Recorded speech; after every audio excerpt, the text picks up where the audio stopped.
Okay, wonderful. Thank you everyone for being here. I'm so excited that we are kicking off our fourth Disability in Arts webinar in this series that we are presenting in collaboration with Able South Carolina. My name is Amanda Noyes. I'm the K-12 Arts Education Coordinator and the Accessibility Coordinator for the South Carolina Arts Commission. And I am here with Marley Saade, and so excited that she's going to be presenting information to us about the art of employing inclusivity and employing individuals with disabilities and volunteers with disabilities. So I'm going to hand it over to her shortly, but I want to share just a moment about our partnership with Able South Carolina. The mission of the South Carolina Arts Commission is to promote equitable access to the arts. And in support of that mission, back in 2020, we launched a grant category called Arts for All SC. This grant was intended to help support arts organizations in making their programs and spaces more accessible. So we were able to invite organizations to apply for this grant to be able to identify barriers that may exist within their programs and facilities, and then provide some grant funds to be able to address those barriers. And through this process, we developed a really wonderful partnership with Able South Carolina. We're able to provide wonderful technical assistance as well as professional development to these organizations around accessibility. So we are, in our first round, we were able to invite 24 organizations and grant to these 24 organizations funds to make their spaces and programs more accessible.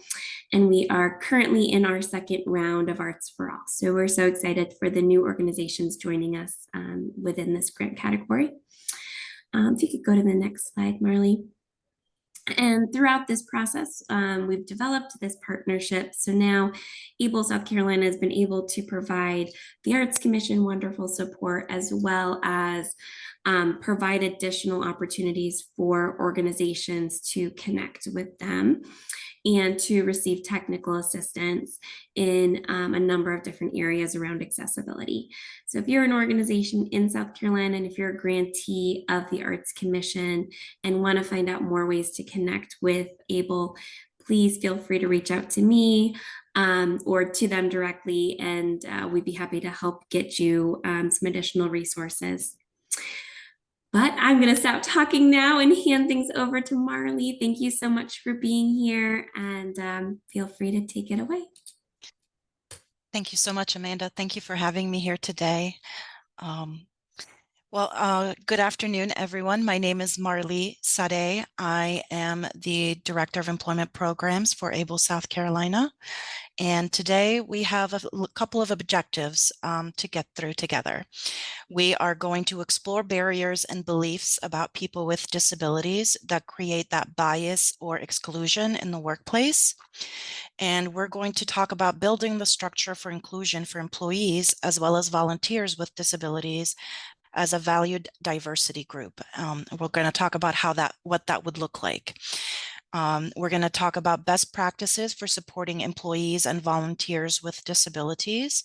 And if we have time towards the end, we're going to do some interactive activities together to get us thinking about accessibility, both environmentally and digitally.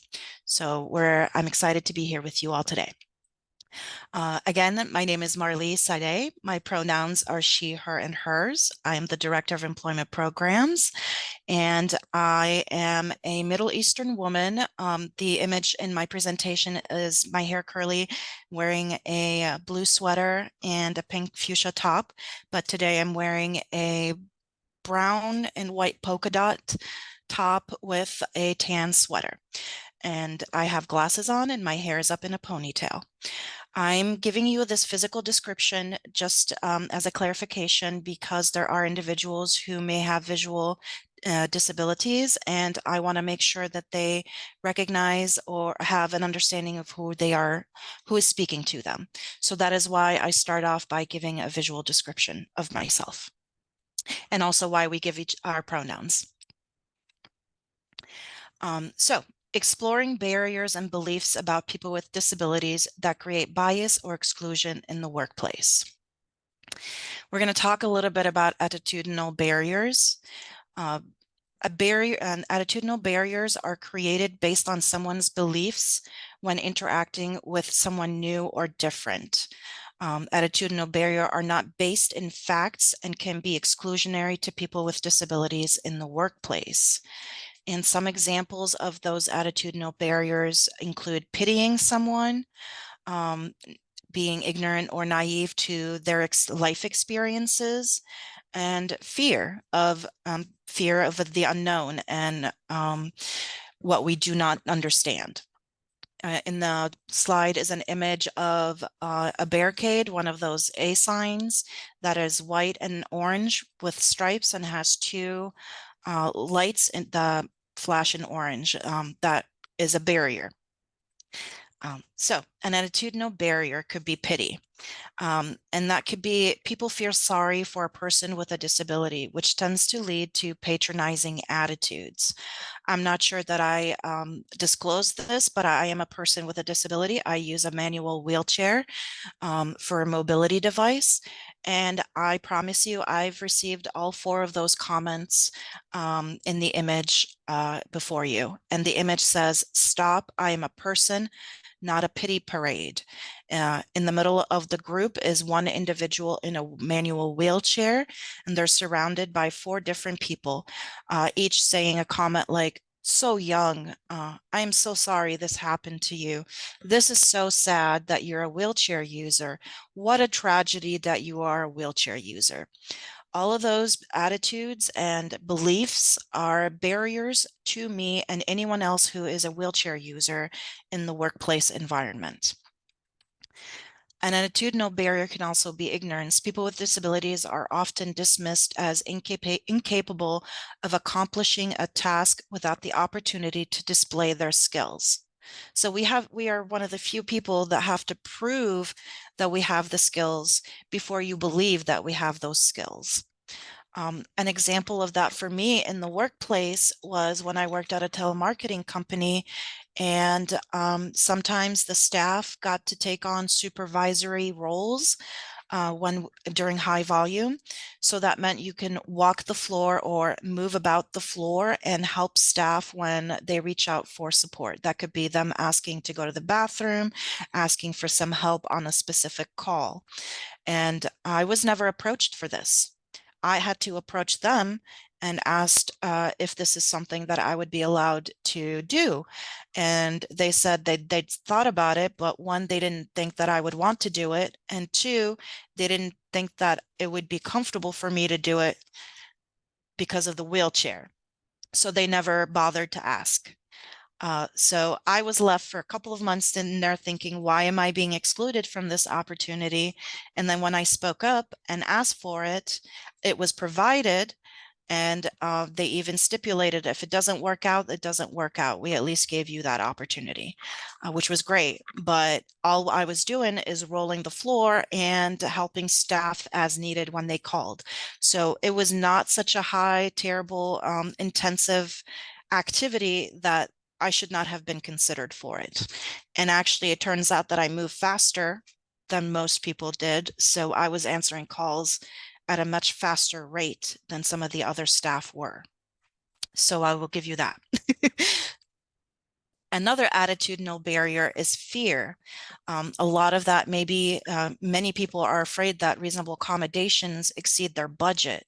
So they would rather, so instead of like exploring that, instead of deep diving into it, they let that fear take on, and they assume that their small budget, because they're a small organization, is not capable of offering reasonable accommodations to staff when they request it. However, In this slide, we'll see that according to JAN, which is the Job Accommodation Network, 59% of employees surveyed said that accommodations costed absolutely nothing. A lot of the times it's the furniture rearrangement for the most part, or just restructuring the job or shifting different duties to fit the needs of the person. Of those accommodations that did have a cost, most employers reported that it was typically a one-time cost of $500. And believe it or not, there are resources available in the community that can help you cover the cost of accommodations for individuals with disabilities. Vocational rehabilitation services is one of them. We could even reach out to the Assistive Technology Center of South Carolina, and they provide loan equipment too. So that could be also be an option to provide those accommodations. Employment and volunteer myths. So we've talked a little bit about those, and I'm going to condense some of that. These are some things that that people with disabilities of all disabilities have experienced when out looking for work. And this is like, they can't see, so how can they be a digital designer? They don't have hands, so how can they paint? Well, as artists, I'm sure you know that there are people out there that paint with their mouths. There are people out there that even paint with their toes, and they are masterful artists, just amazing artists. So they're not limited by not having the hands. They are blind. How can they be a facilities manager? They have a cognitive impairment or a TBI. How can they be a studio manager? I don't know how to speak to people with disabilities, so I prefer not to engage with them. I sympathize with their situation. Can I ask, why do you think we wouldn't want to sympathize? And what might be a better option than to sympathize with a person? And I am actually asking the group.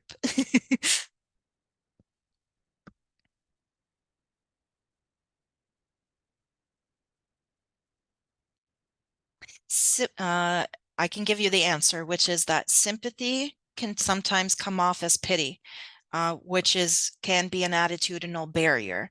What we want to express is empathy. Empathy means that we connect with people, we appreciate the position that they're in, and that we are willing to support and help navigate the barrier that they're experiencing. So we always want to empathize, not necessarily sympathize.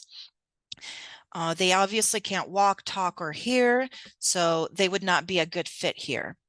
That is illegal because we want to explore what their skills and talents and abilities are, because we're employers. We're looking for employees. We're not looking for people with disabilities specifically. We're looking for individuals who are qualified to do the job, and some of them might happen to have a disability. Employment myths could also include they don't move fast enough to be able to get the job done. They don't do things the same way. An example of that is a person who paints with their hands versus a person who paints with their mouth or their feet. They don't act the same way. Well, no one acts the same way. No two people are the same, so that is a myth. And the pattern that we see with people with disabilities is that society tends to focus on the disability, and society needs to stop focusing on what people with disabilities cannot do and focus on what we can do in the workplace. A quick note on volunteers. Volunteers also have the right to inclusive and accessible opportunities in the community. And please do not overlook your volunteers when it comes to recruiting new employees. They're a great source for new employees. So the harmful impact of myths. On employers, the impact could be lack of diversity, missing out on a pool of talent, loss of revenue, and public opinion not favorable. impact on employees with disabilities is that we're perpetuating the harmful stereotypes that can be part of the system that causes financial instability and keeps someone in poverty. It can increase stress and depression and maintains ableist beliefs about people with disabilities. So we're going to keep calm and we're going to check the facts, right? We're not going to let bias and preconceived notions make those decisions for us. And why? Why not? Well, because hiring people with disabilities is actually a great business business option for you, because employers constantly rate workers with disabilities as average or above average in performance, quality, and quantity of work, flexibility to demands, attendance, and safety. 92% of American public view companies that hire people with disabilities more favorably, and 78% prefer to give their business to companies that hire people with disabilities.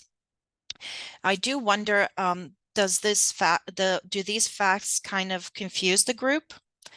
Is it shocking to hear these statistics?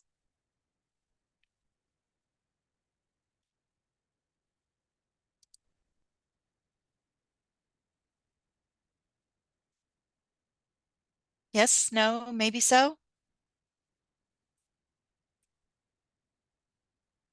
We asked this question at a previous presentation earlier this week, and the audience said that they were very much shocked that individuals with disabilities were rated to be performing at a higher and above average rate than those without disabilities. So yes, it is great to hear. Thank you. All right, next slide. Oh, I moved my mouse and now there. So how do we build the structure for inclusion of employees and volunteers with disabilities as a valued diversity group? Inclusive business practices. Inclusive business, sorry, I got distracted by the chat. Inclusive business means you practice diversity and disability inclusion as part of that diversity effort. You are very intentional in including people with disabilities as part of your diversity, equity, and inclusion efforts. Inclusive businesses focus on several key stages: outreach, recruitment, retention, and promotion. Are you considering all your options before making any decisions in any of those categories? Do you have a standard process to help with those, with the above categories? Because that will help you. Consider an inclusive checklist. An inclusive checklist helps you stay on top of key business practices that support your growth and can solidify your value in the community. An inclusive checklist can include having equal employment opportunity statement identified for individuals with disabilities, and you can make it your own. You can use the language that you would like to use as long as it's appropriate language and universal. You want to make sure that you're using plain language, which is about 3rd to 5th grade level. That reaches the largest audience. That includes individuals with disabilities and includes individuals who speak English as a second language. And you want, if you post that on your job postings, any job descriptions that you're putting out there, this is inviting to people with disabilities. This tells us that, okay, you are mindful that we exist in this world and that we would need some accommodations and maybe need some support to be able to accomplish our job tasks successfully. Facilities and programs meet ADA requirements, and reasonable accommodations policy is clearly identified, and you budget for the ADA accommodation requests that you might receive. You also develop an evaluation and monitoring process and keep track of the accommodations that you provide people. Are they successful? Are they improving? Is it not working? And do we need to adjust and find another accommodation that might be suitable? Retention and advancement opportunities available. You always want to be able to give staff, all staff, not just including staff with disabilities, the opportunity to advance. because we all want to advance, we all want to make more money, and we want to excel in our professions and our position. And I wanted to put this in there, same disability, different needs, because I wanted to really make it clear that, and I'm sure that in all of the other series, it's been made very clear that different people have different disability related needs, even if their disability is perceived to be the same. Two manual wheelchair users might prefer different accommodations to their physical environment. Individuals who are blind might prefer a large screen versus a screen reader, or even an individual reading to them. It just depends. One person with autism might prefer emails that are succinct and to the point, whereas someone else might prefer you give them all the details possible in one email. So different people have different needs. So disability disclosure. When it comes to disclosing a disability, it is up to the employee and can occur during any stage of the employment or potential employment process. And I wanted to bring this up because we want to be mindful during discussions for disclosure. The standard is, usually the standard is a person with a disability comes to you and says, I am requesting a reasonable accommodation. But there are sometimes trigger words in conversations that can actually tell us that maybe someone needs that extra support. For example, a staff person comes to you and says, I've been staring at these screens for forever. I've been getting headaches all day. I'm not sure what to do.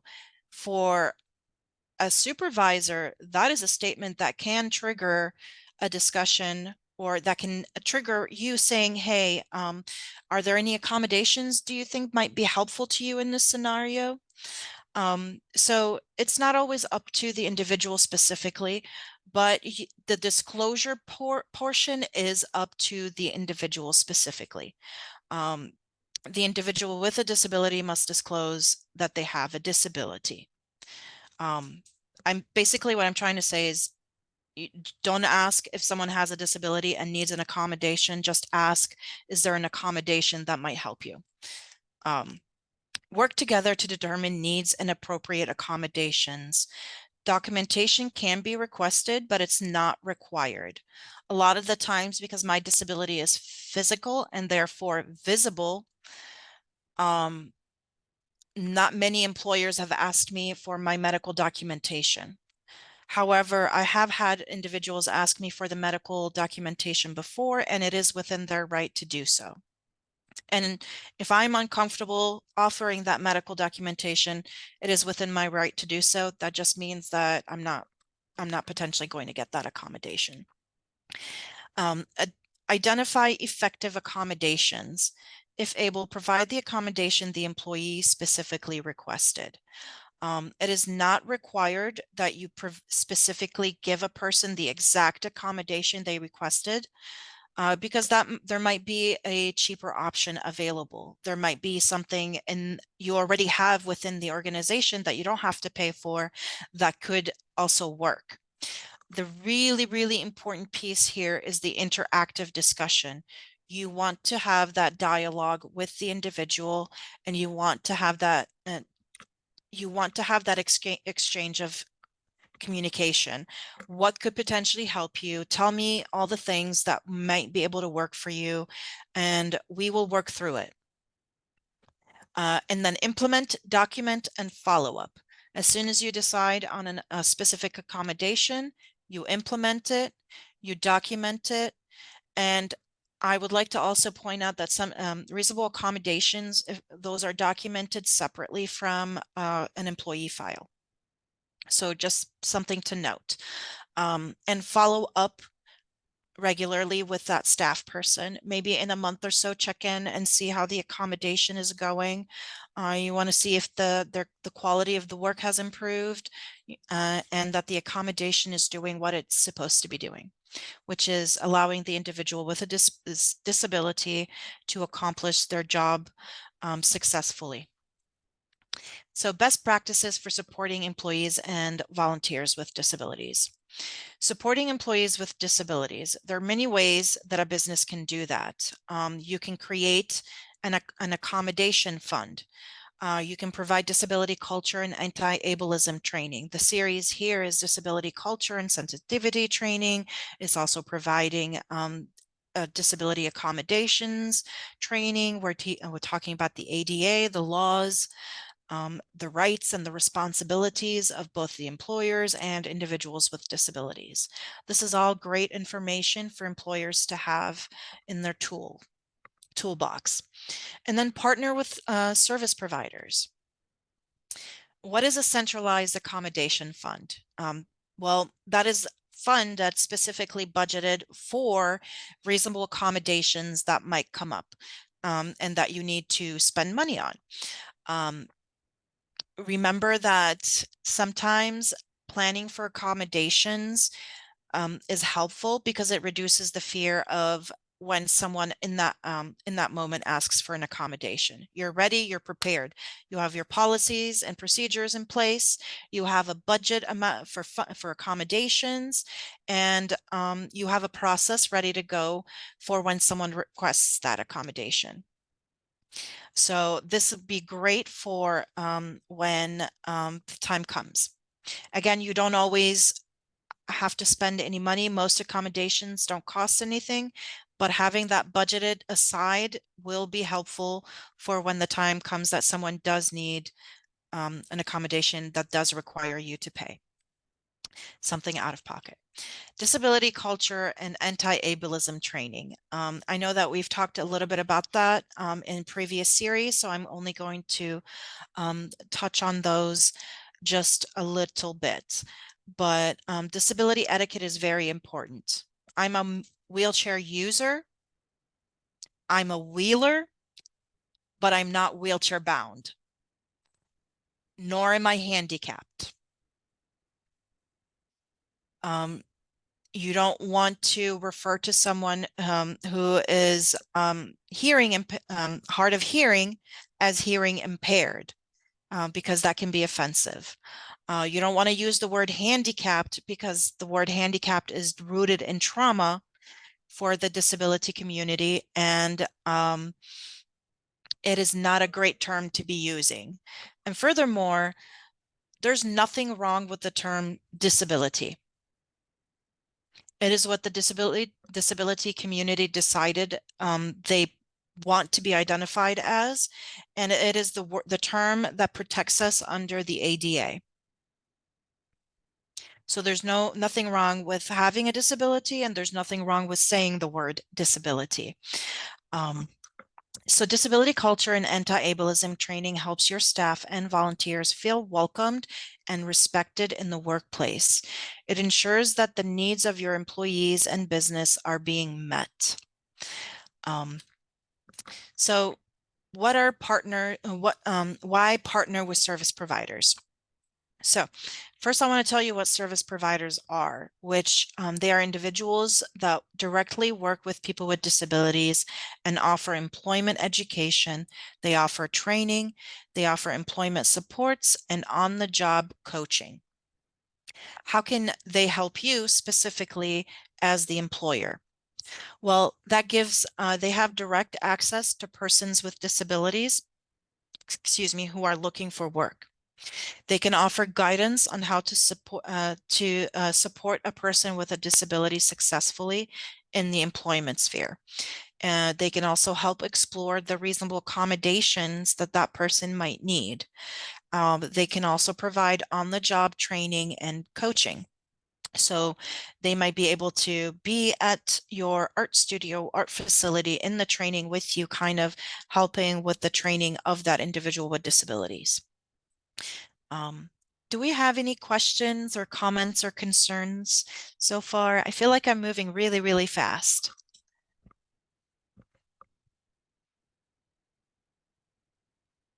Nope. Okay. So reasonable accommodations may make it possible for an employee with a disability to reach their highest level of productivity. So remember, not all people with disabilities, visible or invisible, need reasonable accommodations. So it's really important to keep that in mind and not to assume anything about anyone. The types of reasonable accommodations that you might see might include making existing facilities used by employees readily accessible to individuals with disabilities, modifying work schedules. So we've got staff that maybe potentially come in at 10 a.m. and leave at 6 p.m. So I personally am an early riser. I've been known to be in the office by 7:30. Whatever time liability allows me to be in the building is usually when I'm in it because my brain works better in the morning. I feel more focused and I feel more accomplished.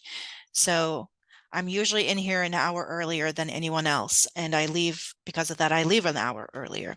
And then we have other staff who come in later and then leave later for that reason too.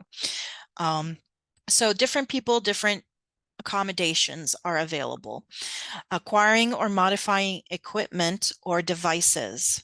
That could be something like JAWS, a screen reader for someone that may need it. It could also be a large screen for someone who might also have a visual disability. It could be providing someone who is hard of hearing a recording of a PowerPoint instead of offering them the PowerPoint presentation and saying, here you go. So it could look different for different people. Adjusting or modifying examinations, training material, or policies. I'm not sure, a lot of businesses do have exams as a prerequisite for employment. When I worked at the telemarketing company, I had a prerequisite exam to take. And what the reasonable accommodation that I had requested is more time because it does take me a little bit more time to process information sometimes. So I requested that and I did pass the exam. I'm not sure if I would have passed the exam had I not asked for that accommodation. And providing qualified readers or interpreters. On this presentation here today, we have 2 interpreters with us to make sure that anyone who needs it has it available to them. Usually we also have closed captioning available, and having both is sometimes helpful because not everyone is educated in American Sign Language, and not everyone is reading is capable of, how do I phrase that? I'm trying to phrase it this appropriately. And Mary, please help me out here a little bit. I was trying to, I lost track of my thoughts. I'm so sorry, everyone. What was I talking about? I was talking about, oh, interpreters. I'm so sorry. Interpreters. When individuals who are hard of hearing, sometimes the reading and writing is not where we think it should be, or it's not at the 5th grade or higher level. So there are difficulties sometimes with individuals who are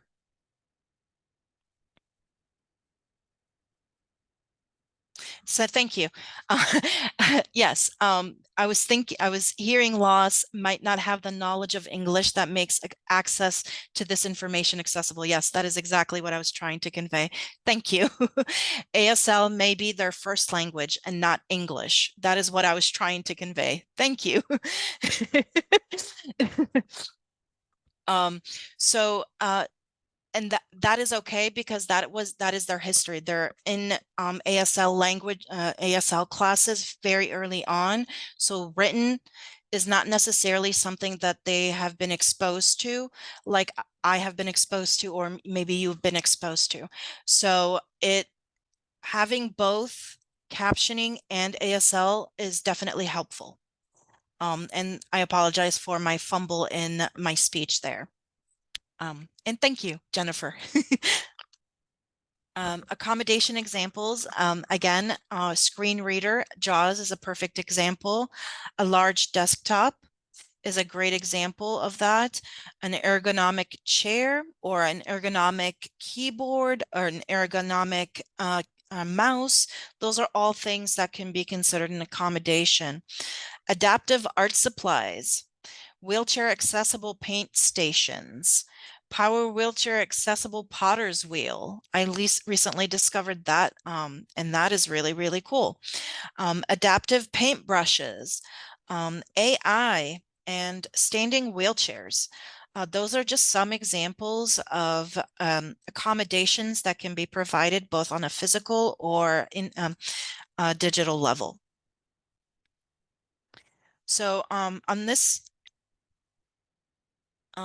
screen, I have an image of some art supplies in different colors.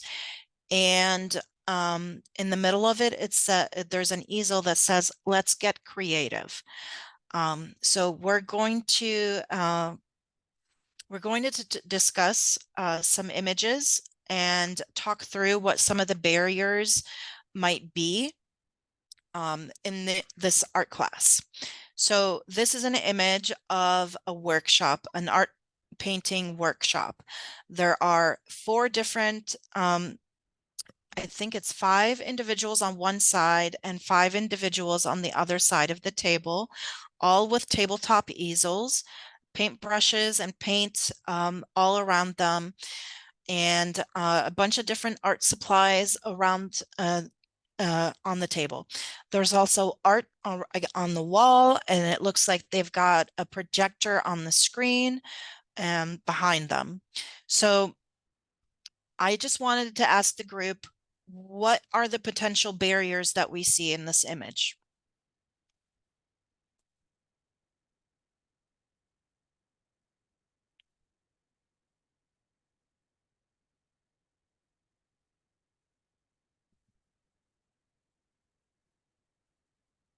Everything is too close, not enough room for wheelchairs. Yes, thank you. What else? The table might not be tall enough for a wheelchair user. Yes, what else? I like it. Thank you.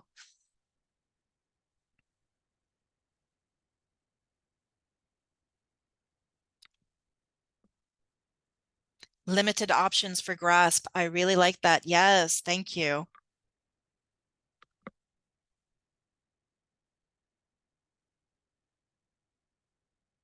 No, Allison, you're perfectly fine. Thank you.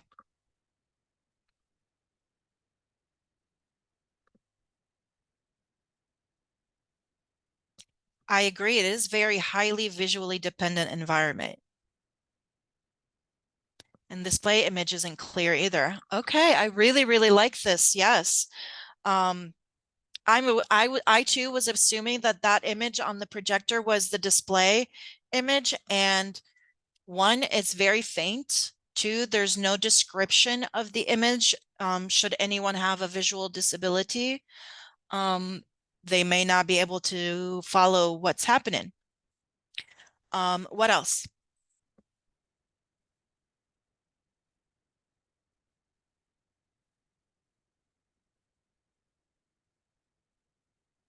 It is a really crowded room. It's very small.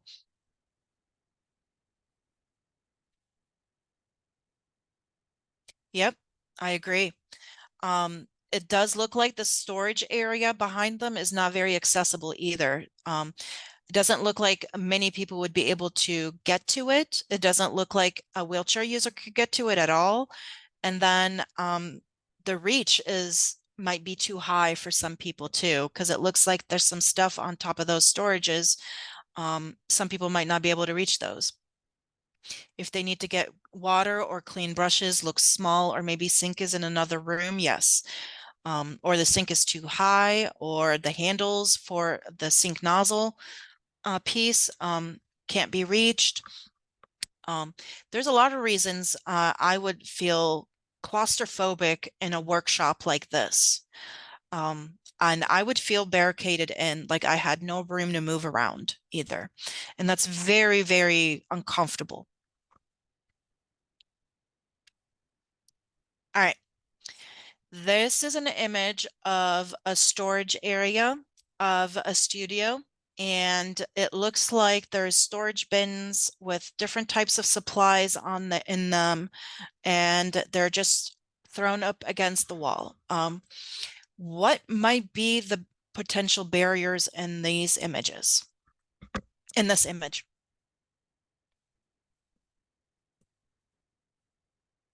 Too tall, not labeled. Yes.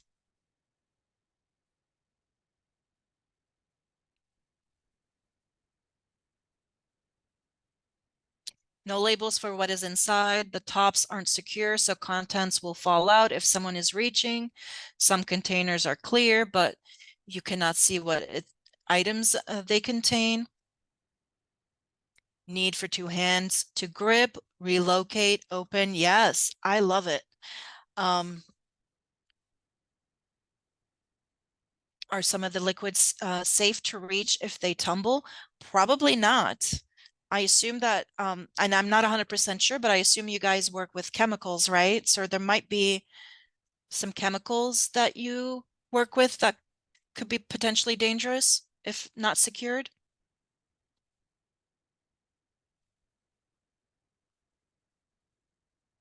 Um, I really like your answers. Yes. To me, this is not accessible in any way. Even the parts that I can reach, I wouldn't be necessarily feel comfortable grabbing anything because everything would fall. But some non costly way, there are some ways around this. Some things might be costly and other things might not. Um, accessible storage is a great way to think about containers. I love reaching for things with my reacher. This is not an everyday thing, but I am one of those people who will pull heavy things off and let them fall and catch them. That could be dangerous, but grabbing like a paintbrush or a paint bottle from the higher shelf, that could easily be doable with a grabber. There is also cabinets out there that are accessible where you open them up, and just like you see in this image, two shelves pop down so that you are able to reach them. This is great for individuals who are short. This is great for individuals who use durable medical equipment like a wheelchair or a walker and might need stability when they're grabbing things, and be able to reach things without having to lean too far or hurt themselves. And I'm honestly a huge, huge, huge fan of floating shelves for storage. When it comes to floating shelves, you do want to make sure that you put some barricades or some kind of signal or signage for individuals with disabilities who might be blind, because you don't want people to walk into them. But there are ways that you can make that accessible and safe for individuals. And that's exactly what Mary does for Able South Carolina. She kind of helps agencies see those things that they might not have noticed, like signage not having braille, or signage being too high or too low, or signage not being available for people to be able to directions to know where they're going. So this, I personally love floating shelves for that reason, though. They're great, and I can pull forward as much as I need to and grab what I need to grab.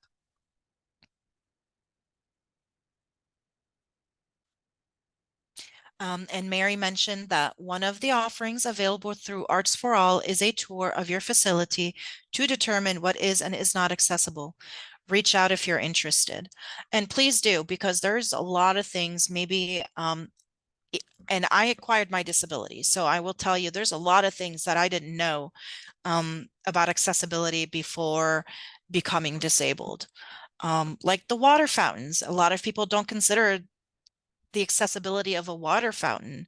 But those are, if you offer water fountains for individuals, you should be able to offer it for individuals with disabilities too.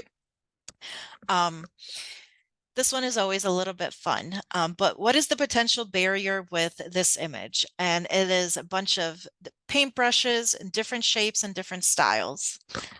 So what could be the potential barrier here?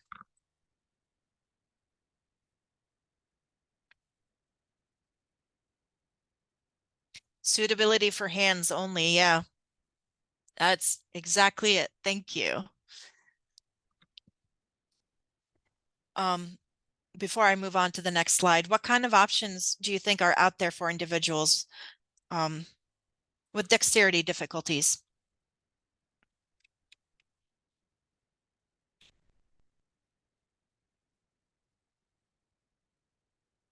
Yes. Universal cuff grasps. That's perfect. Yes. Mouth holders. Yes. Yes, absolutely.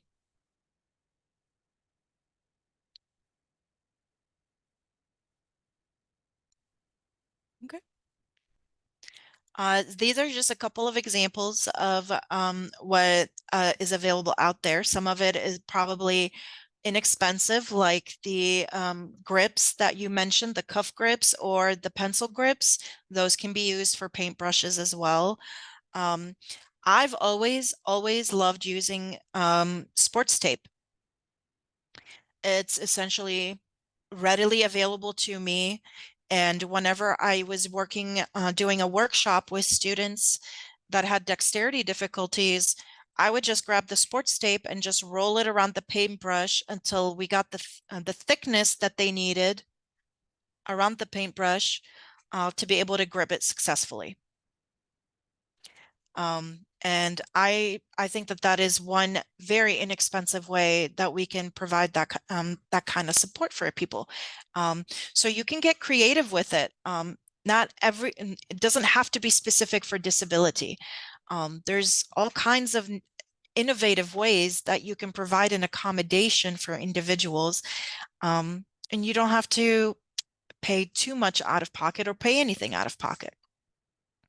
And then we also have, there are adapted paintbrushes out there that already have that bulbous, thick grip to it, and individuals can use it successfully. And they come in different thickness sizes too. So some of them are thicker and some of them are thinner. But they are really, really awesome for individuals who have dexterity difficulties.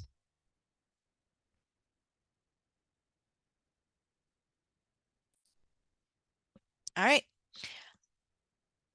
In slide 4 over here, we have two images. One is of a Black woman with her back to us, drawing on an easel and canvas, and it looks like she's drawing a vase. And on the image on the right side is an individual in a wheelchair who is also drawing a vase. So what are the potential barriers we see here?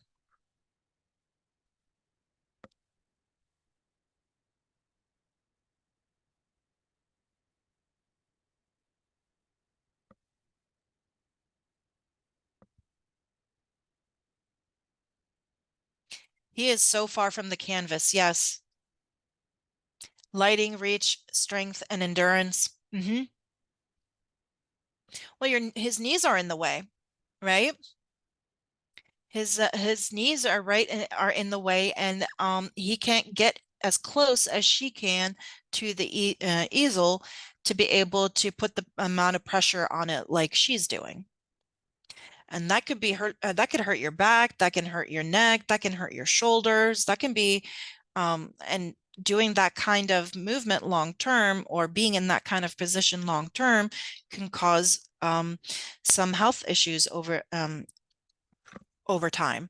So I'm not an artist, but I do like to paint, and I've never used a standing easel when I've painted because it's never felt comfortable to me to do that.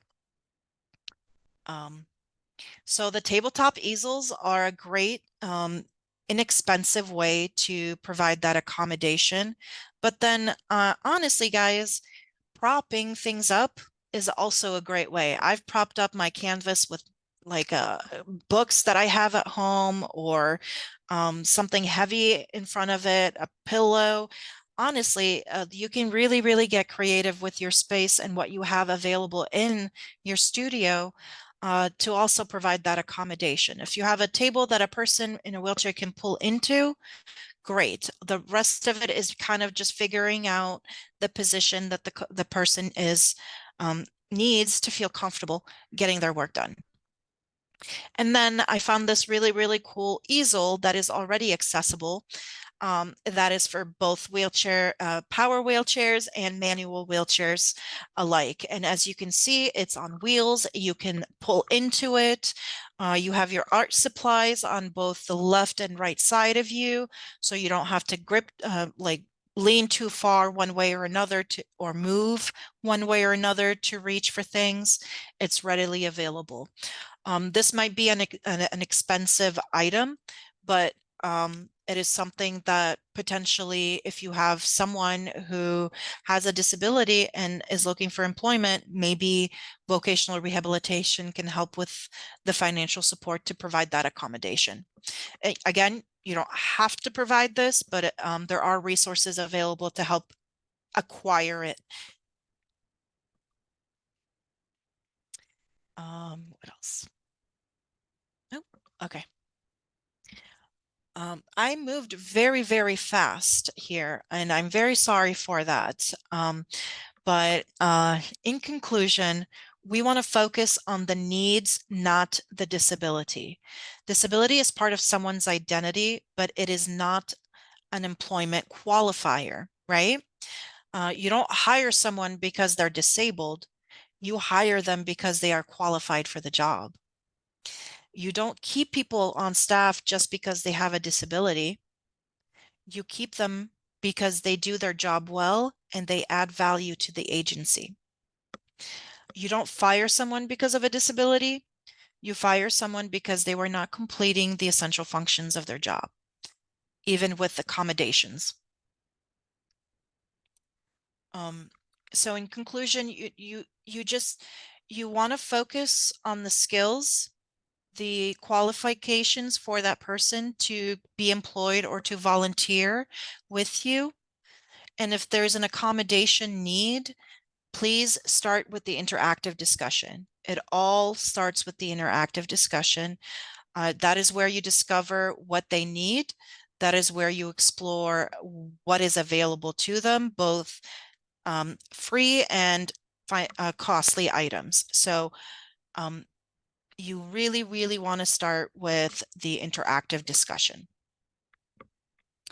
These are some of the resources used to develop this presentation. If you have any questions or concerns about employing individuals with disabilities, we have the Hire Me a C campaign. You can reach out to us also specifically, myself or Mary, and we can provide some guidance. As mentioned, Mary, Able Access is also providing accessibility tours and surveys. So if you are curious about the accessibility of your organization, both on an environmental and digital level, we would be happy to help and support you. And Amanda, I believe, is this your PowerPoint, or would you like me to view this PowerPoint?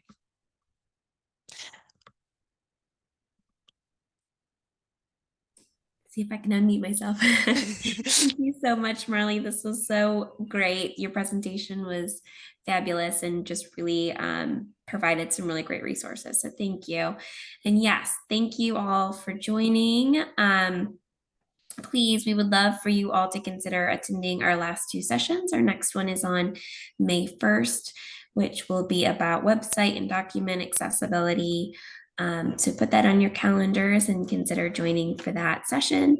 And we will have the past recordings from our previous sessions up and available for viewing soon on the Arts Commission's website. But yes, if there's any questions, would love to invite folks to continue to use the chat or to unmute themselves while we have Marley and Mary here.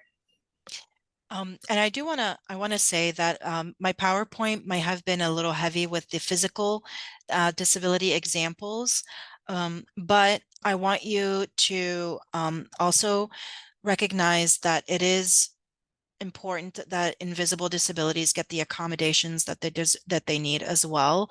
And even though it might seem a little scarier because it's not easily seen, so therefore it's a little bit more difficult to explore and get the accommodations needed for them.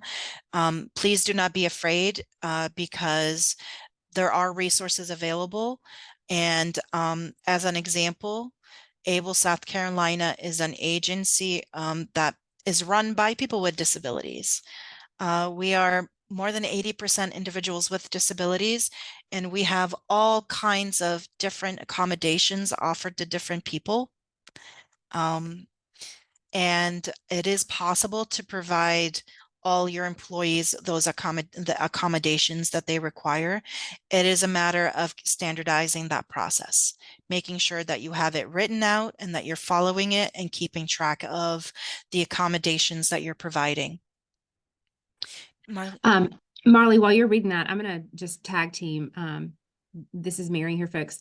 A lot of times people are unsure or concerned about the cost of accommodations. And I just want to give you some stats that our organization, we have about 65 employees. And as Marley said, roughly 80% of our staff are people with disabilities. And our accommodations budget is $7,000 annually.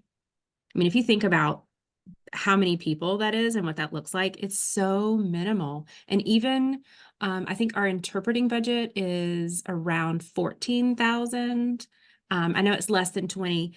And that's even the services we provide to consumers. And again, we only provide services to consumers with disabilities. So thinking about our budget, that's not that big. So it is doable. And you think about budgeting, you don't have to start big. You don't have to start with $7,000. You're not an organization like we are. So it's not as expensive as it sometimes seems it might be. Mm-hmm. And statistically, employers have said that on average, it costed them $500. So maybe building that accommodation budget to that is a great place to start. And as you grow, you build onto it, right? Accommodations are more about that interaction with the employer and the employee. It's communicating, it's talking through these things and just coming up with a way that helps a person complete their job. Like, for example, for myself, one of my challenges is keeping up with the demands. So one of the accommodations that I'm requesting is that I ask that I get information ahead of time before I jump into a meeting so that I can process the information and have questions before I get in there, because most of the time I'm in the meetings, I'm focusing on listening. I'm not necessarily focusing, processing on, what questions do I need to be developing here? What should I be asking? Those for me come as I'm exploring, I'm researching, as I'm delving deeper into my project goal, my project task. So getting information ahead of time for me is helpful because then I can come prepared with questions and not feel like I'm harassing you after the fact with questions. So that's just one way that I've found that is helpful for me. So your check-in meetings with staff, those could be an accommodation as well. Having a monthly check-in meeting with them instead or a bi-weekly check-in, that could be an accommodation too, because it helps both the employee and the employer in accountability and staying on track of the grant objectives or the goal of the project. But that's my long tangent of saying accommodations can be scary, but they are doable. And the more experience you have with them, the easier they become. Yeah. So, any questions, comments, concerns, feedback?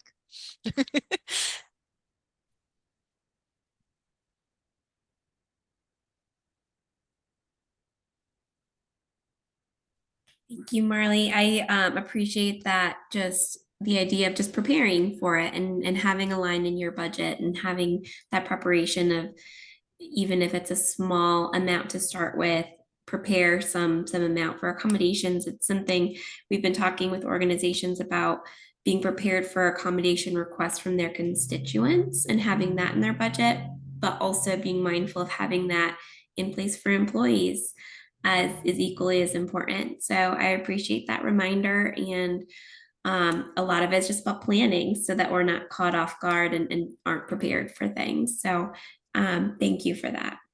Absolutely. Thank you for having me with you all today. And Marley, you have your contact information here, or is the best way to reach out to Able I if can throw somebody has a that question for you? in the chat. Great.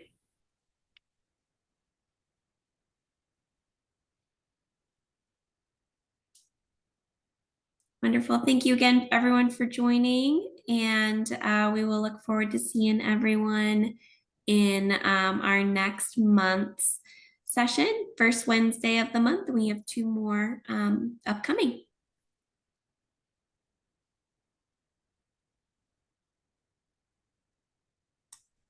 Thank you all.